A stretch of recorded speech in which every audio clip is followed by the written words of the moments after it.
All righty, everybody. I have never done a recording via Google before, so we're going to see how this party goes. Here we go with another episode of What is Your Story? And I'm super excited because I reconnected with somebody that I haven't really engaged with in 20 plus years. And even when we knew each other, we were in similar circles, but we didn't really know each other like that. And I happen to be seeing some of his social media posts, and I love what he was sharing. So, Nathan Grigos, I call you Nate unless you want to be called something else. Thank you so much for showing up. I appreciate you.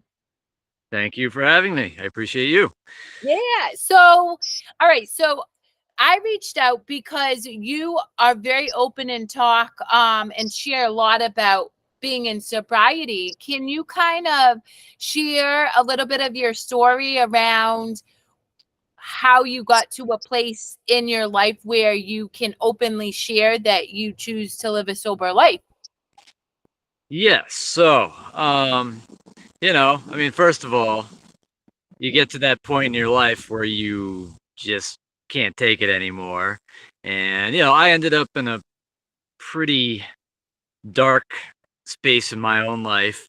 A lot of it had to do with I was going through a divorce at the time that was ugly and terrible, child involved.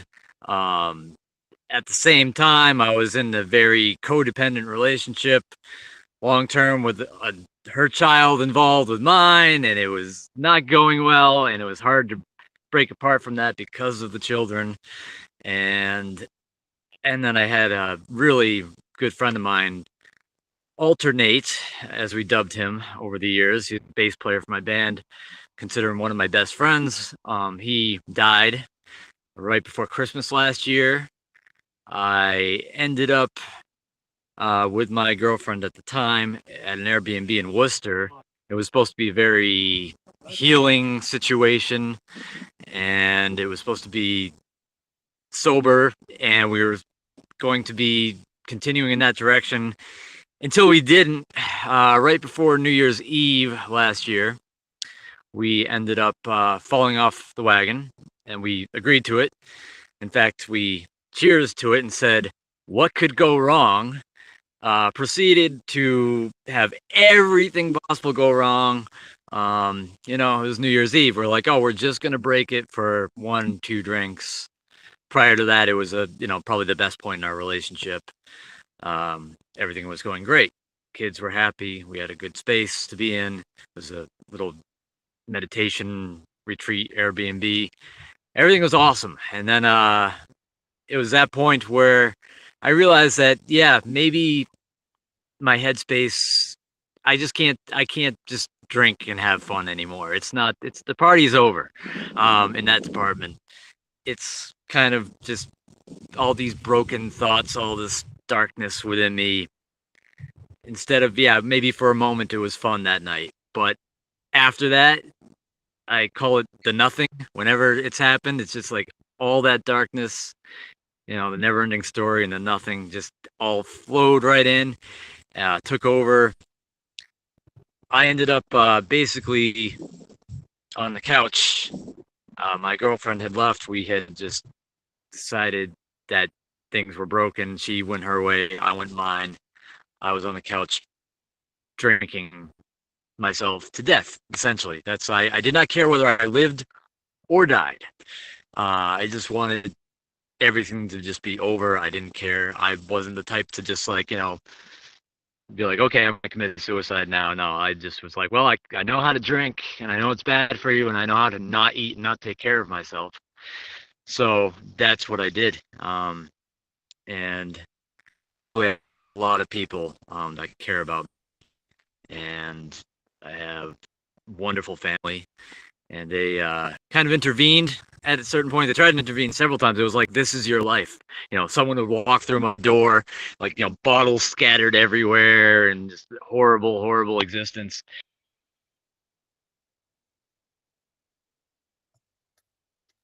Don't worry, just let me be. And then I would just go right back to what I was doing, which was just destroying myself. Um, and fortunately, at the point where I was at a physical collapse and mental collapse, like my family found this place called Swift River Rehab out in Covington, Massachusetts, and they had a facility that doesn't treat you like you're subhuman. I'd say that was key to me accepting help at that point because I had been tried to enter myself into a couple rehab facilities. You know, they take away your shoes, they give you grippy socks, they treat you like you're subhuman, and then there's people offering you drugs that you don't even do within the facility. So you're like, okay, this is not going to help me. I know this. Get me out of here. I don't like this. So that Swift You know, River.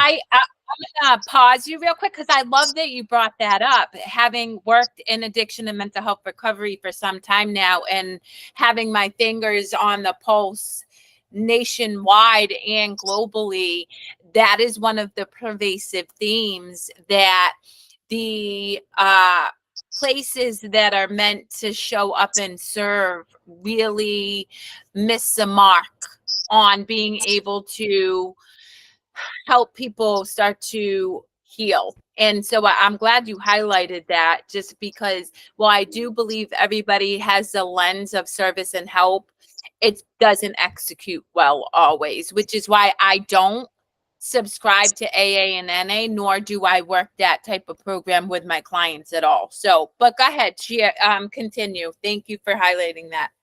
Yeah, and I agree with you. You know, like it's for certain people like that have absolutely nothing, and maybe they don't even know where to begin.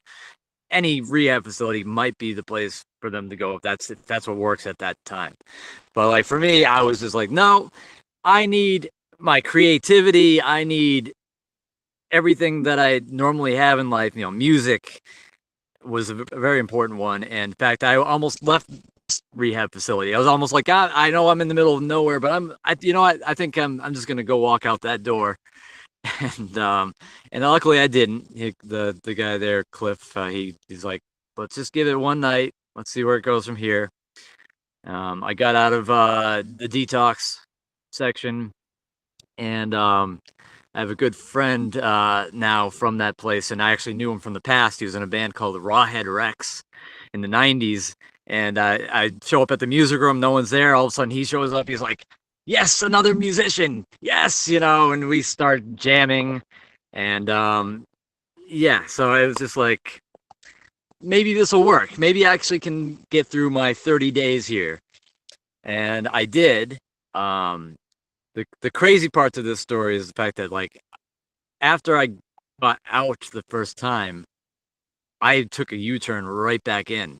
I immediately got out, realized, you know, after my daughter had her visit with me after she went home, and you know, things are kind of, you know, you mentioned my posts on Facebook, all that stuff, you know, when you're going through a divorce or you're having any sort of issues with family at all, these things that you put out there can be used against you. And you know, there was just like, okay, you can't see your daughter as much. Like, well, I just went through a 30-day program. I'm doing my best. I'm really hoping that I can have some more time with her. And like, no, you're going to get less time. Like, okay. And then you know, everyone threatened my then girlfriend because we were alcoholics together. We enabled each other. So they were all like, it's, you know, they pointed the finger at her, which was not right. That was not the right thing to do.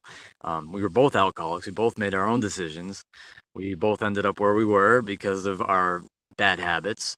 And Can so I I did. interject? So I'm really big about language, Nerlin. I mean, I go deep real quick.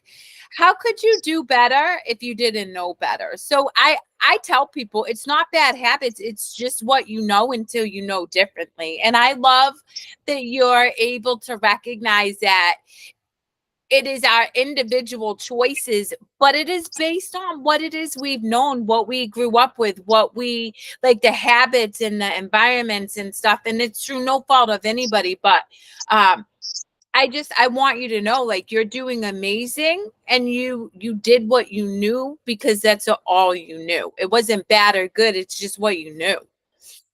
Yeah, and you know, you have all those outside influences and people in your ear, and all. It's just it can be a whirlwind.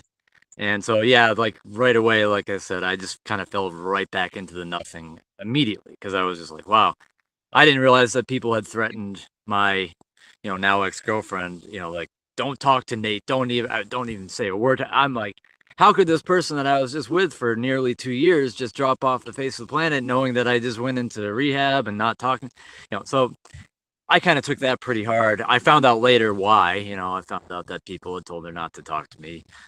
We kind of made amends and kind of got back together for a little while and realized that wasn't going to work again. But yeah, I went right back to rehab. Luckily went back to rehab immediately because I was going to end up in the same position I was, either dead or in jail. And yeah, it was bad.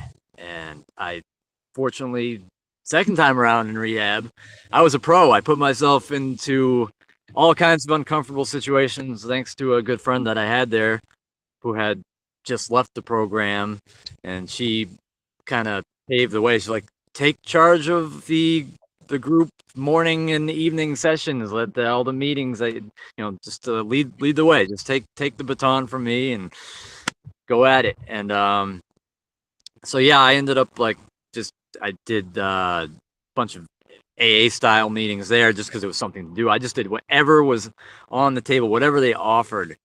I was just like, all right, I'm gonna take advantage of every little thing here and run with it.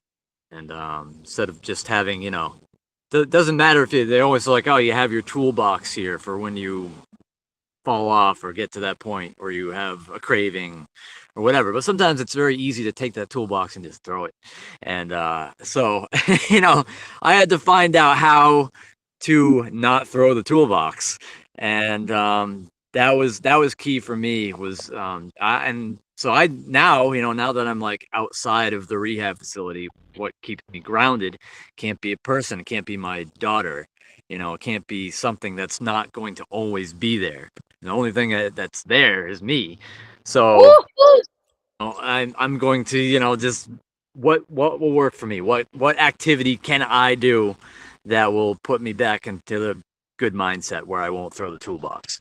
So I do meditation. You've probably seen online my music videos and stuff like that. I just like do like 1 minute, like I'll just do a ditty on the mandolin or whatever, and it works. I'll write poetry. I'll just throw whatever emotion that I'm feeling out there at the time and just throw it right out there.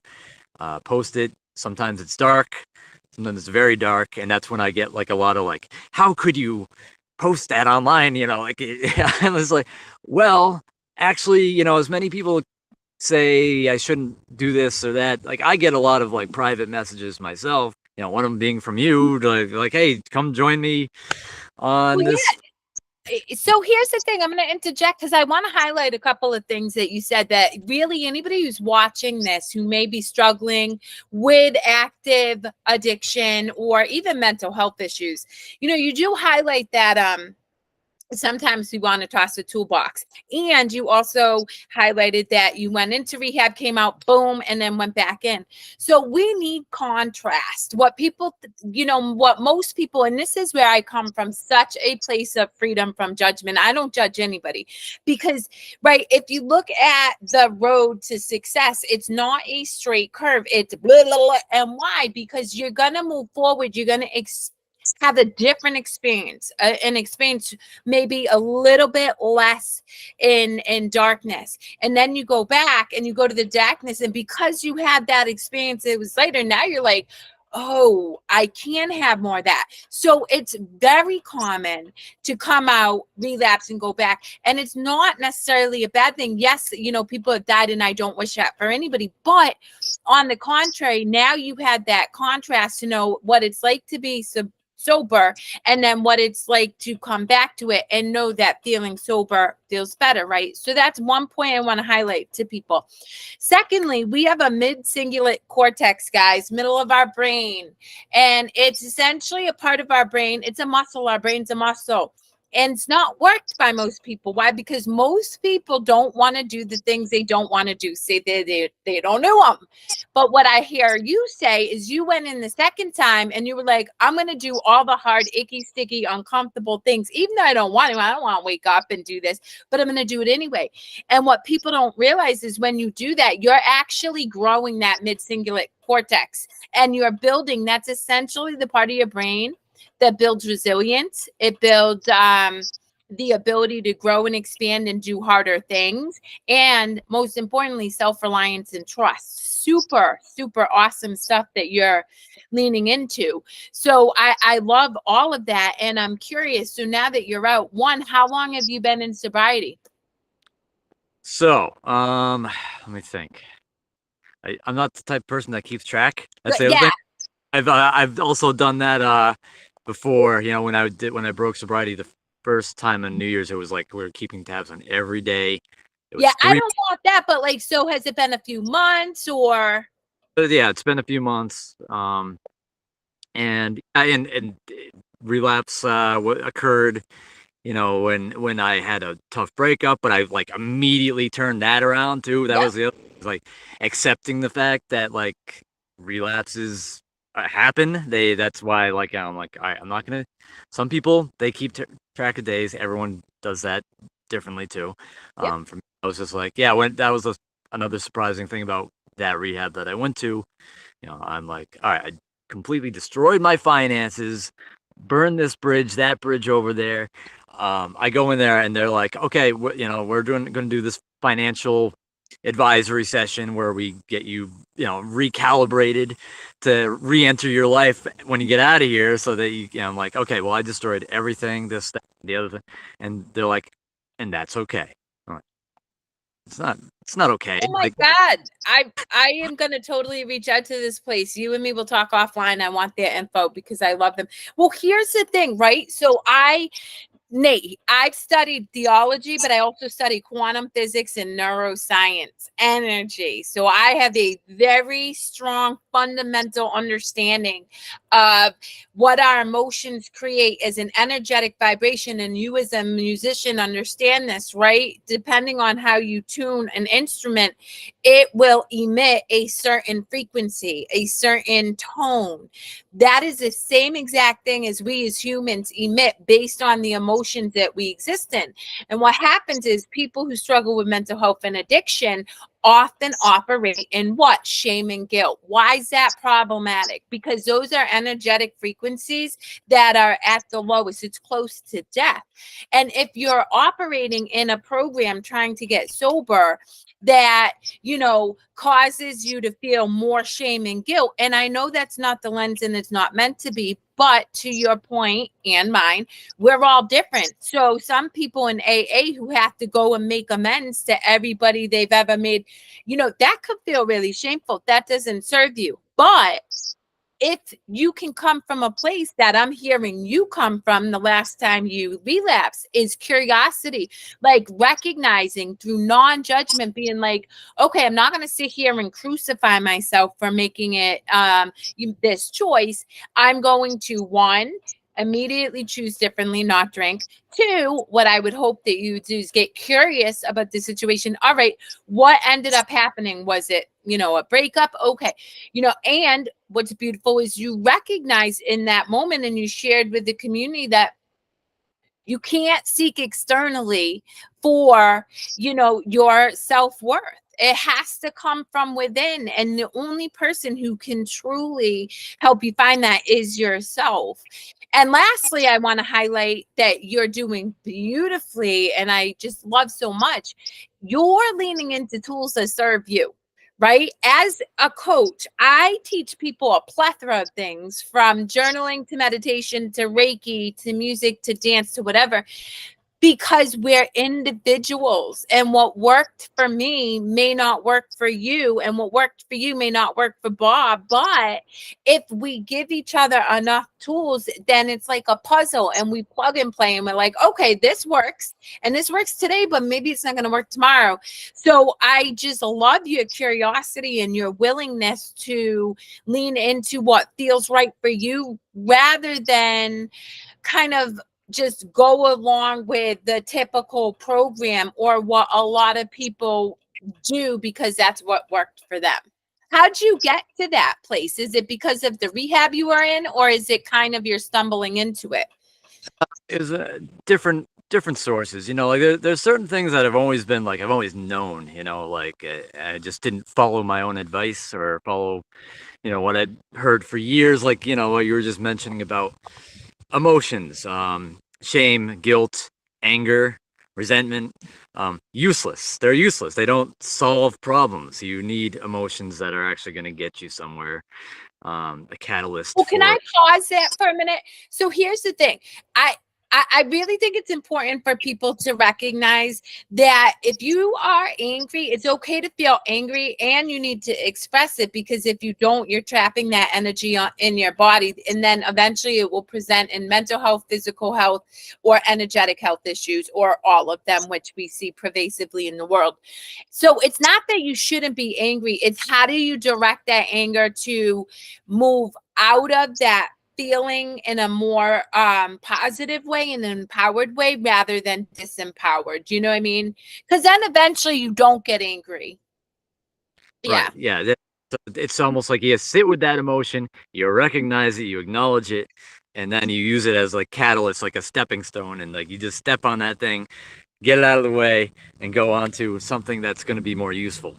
And that's where, like, that took some practice. I wouldn't say like it still, like, there's moments, of course, where yeah, I'm gonna get angry at something.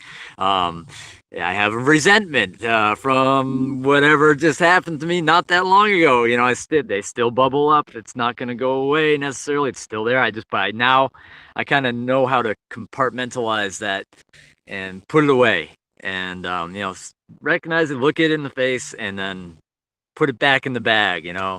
Um, and it's something that definitely took practice. Had heard a lot of this stuff for years, and I don't know, like this one day, yeah, I think the rehab definitely helped a lot. Failing helped me. Just because I thought coming out of the first time in rehab, I was like, oh, I've got this. I'm one and done. I saw all these other people like, how could he have been here 3 times, 5 times? And then you're like, oh, look at me. And everyone like, I was within like a week or two, I think I was back there, and everyone's just like doing double takes. Like, I thought you left. You just gave your graduation speech like last week. How could you possibly be there? You seem like the most solid person to not, like you were the one that I thought make it, and I was like, nope, let that be a lesson to you, okay? Because Yeah. yeah. Well, ego is a tricky thing. And, I tell people all the time our ego, right? I don't believe in none of this bullshit about uh like an evil whatever. It's our ego, and it's just conditioning. It really is conditioning and habits. But it's so an ego to me is like a thief pretending to be the cop who's trying to catch a thief. And what I mean by that, it's sneaky, and it will convince you that you don't have to keep doing the work, or that you got this figured out, or that and whenever even I mean, I've been doing this work since I was 14 years old, studying this stuff, catch myself there, I'm like, ooh, you trying to sneak up on me and self-sabotage. You don't get to win because I don't know anything more or less than you. And that's the other thing I want to highlight, Nate, that I love and want to honor. Every single person has intrinsic wisdom. I am no different than you. All I am is a more polished mirror to you. And what I mean by that is everybody has all this innate wisdom, but we have been conditioned to question ourselves. And so we know what we need to do, but logic and ego kick in, and they're like, nah. And we don't listen to ourselves. And that's really where leaning into the tools and the things that feel nurturing and good for you will continue to help you pull out that wisdom that you've always had and reinforce that shaky ground that, of course, is probably still present because you are sober, but it's still new, and it's a practice, and it's learning, and it's unfolding every day. I do have another question though. Mm-hmm. it takes an incredible amount of courage to put out such vulnerable pieces on social media. And to your point, right, people are always going to have an opinion, and I'm a big fan of not um trusting or caring about the good opinion of others. And I mean that both negatively and positively, because if I'm even seeking affirmation from people, I'm still a slave to external forces. So to me, I don't really consider other people's opinions, whether they're like, Carrie, you're doing a great job, and or Carrie, you suck at life for putting out what you do. But it takes a lot of courage and bravery. I know it took me tremendous courage, and there are times when I still have to like really put on my bootstraps and do it afraid. Why?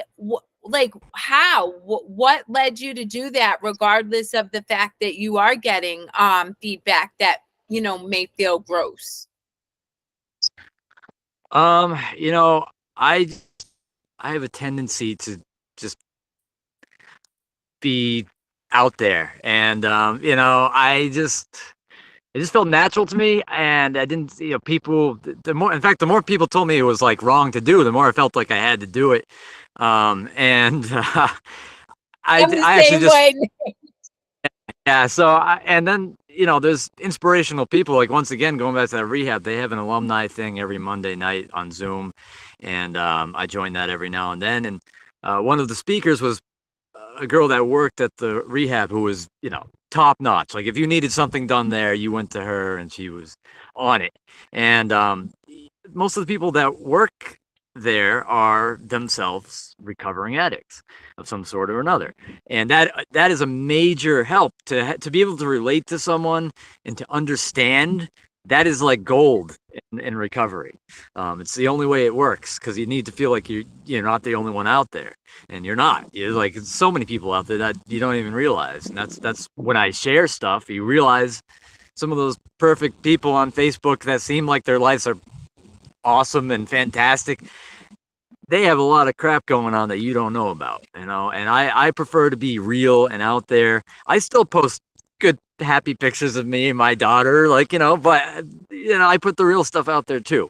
It's not all peaches and cream. It's just it's It's real. life. It's You messy. know. Yeah, and I love that you said that, and I wholeheartedly agree. I that's why I had this is how this show came about. What's your story? Because I share my story openly as well, right? And I'm okay with people knowing all of my experiences, from drug abuse to sex abuse to being raped to everything.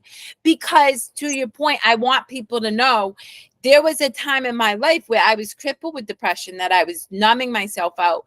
But I also know my story is not for everybody. And so if I highlight your story, the people who may think that Nate has it all together, then they see your vulnerability. They're like, okay, you know, this guy's making amazing music, not drinking.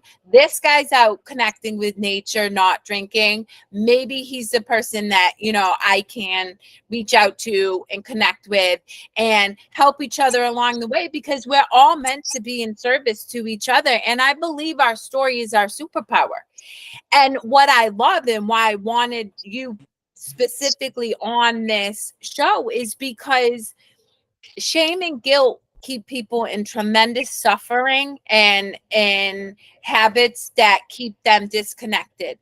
And when we give ourselves permission to just put it out there, regardless, yeah, you're going to get hate by people, because the reality is authenticity makes people who aren't authentic highly uncomfortable. And but it also gives permission to other people who may be in a really dark corner to say, hey, if he can do it, then I can do it. And that to me is the power of story. Oh yeah, yeah, absolutely. I mean, that's the thing that I learned from the people that worked at the rehab. I'm like, wow, this person seems like they have it all together. I could swear this person probably worked here for 20 years and they're probably the head of the company, but they're not. They're just the hard workers in the trenches that do have their shit together now. But like, it wasn't always that way. You know, they lost a house. They went through this many divorces. They've had two failed businesses. You know, that's just it's all too common of a story. You know, It is. it's just a snapshot of now. And you know, as long as the snapshot of now is good, then you're doing good. And then if it's not, then having those people to reach out to that can relate to, like, oh, it's okay, you're failing again, or you feel like you're going to, then here, let me hold your hand. You know, I'm always, when people reach out to me, I'm always like, okay, you know, when can we go for a hike? You know, Yep. you know, I lost my license due to alcohol, and you know, it's hard for me to get around, but I've managed to do it. I've manifested all kinds of things in my life. I'm living here at this horse farm, and I do a work trade. My housemate is training to become a life coach himself. He has a license. He's also run his own landscape business before, so it just, like, that fell into my lap. Like, after everything, everything kind of came together. You know, when I finally got my head clear and I said, "Oh, I'm gonna survive this." I guess you know, all that, like, attempt to make it all go away, I've survived. So now what am I gonna do? I have to get myself up and figure out where I'm gonna go, because it's not, you know, it's not a straight line. Like I said, life is very messy. I love going off trail, and and sometimes that works out well, and sometimes it doesn't. But you know, it's an adventure, and I'm always, like, really amazed. That's one thing about myself. Wow, I'm here. Like, if you had told me January 15th that I would be, like, here right now talking to you about, you know, how great life can be and is, at this moment, like, I probably wouldn't have believed you then. I would have still, like, rolled over on the couch and taken a sip of whatever bottle was, like, right next to the couch at that moment. Yeah. But you know, here I am. Yeah. And I mean, you highlight beautifully, and anybody who follows any of my work to any extent knows I'm a powerful manifestor, and I teach people a lot, which is why I mean, we're all manifesting our reality. It's just, what emotion do you exist most often in? Because that's the reality you're continuously manifesting, until you shift your perspective and start to change your energy flow, because we're all energy. I am gonna wrap this up shortly. Don't jump off, because I want to connect with you after the recording. But what is one thing that you know now that you think would really be a poignant piece of wisdom or understanding that could help the community who sees this, anybody who's watching, step into their power and move through life in a way that feels really nurturing and supporting, rather than keeping them stuck in either addiction, mental health issues, or overall suffering? I would say, generally speaking, I'd say reaching out to anyone, someone. That's, like, the key to it all, is just, like, you'd be surprised. Probably the last person you'd think to reach out to might be the best person to reach out to. Yeah. Because that's really what has worked for me. People in my own life that have said, "Oh, that person's bad for you. That person's bad for you." Those people, you know, they're raunchy like us. They're very real and raw, and they offend people all the time. But those people were the ones that, like, stepped in at that right moment and said, "Nope, we're getting you out of this mess right now. Take my hand. Let's go." Um, you know, you really, it's if you don't have solid family, you probably have someone. Just think of one person and have that list ready to go. You know, and if you can think of 2, 3, 4, 5 people, have that list ready to go for whenever you're down. Because reaching out is really what helped me. Yeah, I love that.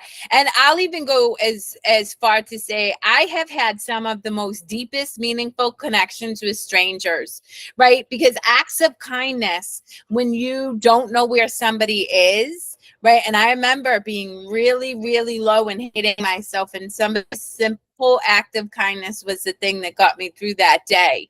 And so reaching out, even extending kindness, can be so critical and instrumental to somebody else's journey, but also your own, because as you give, so shall you receive. And I really believe that's why all these opportunities are opening up for you, Nate. Because, I'll nerd out for a minute. From an energetic perspective, authenticity vibrates at a higher frequency than self-love. Think about that. So when you're able to be vulnerable and stuff, you're emitting a very powerful energy into the universe.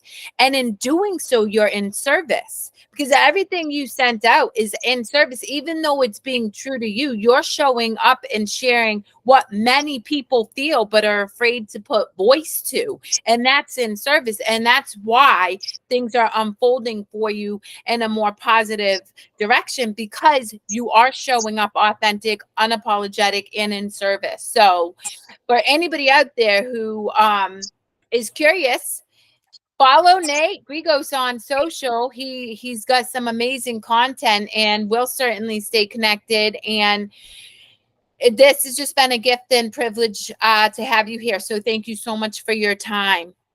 Thank you. Likewise.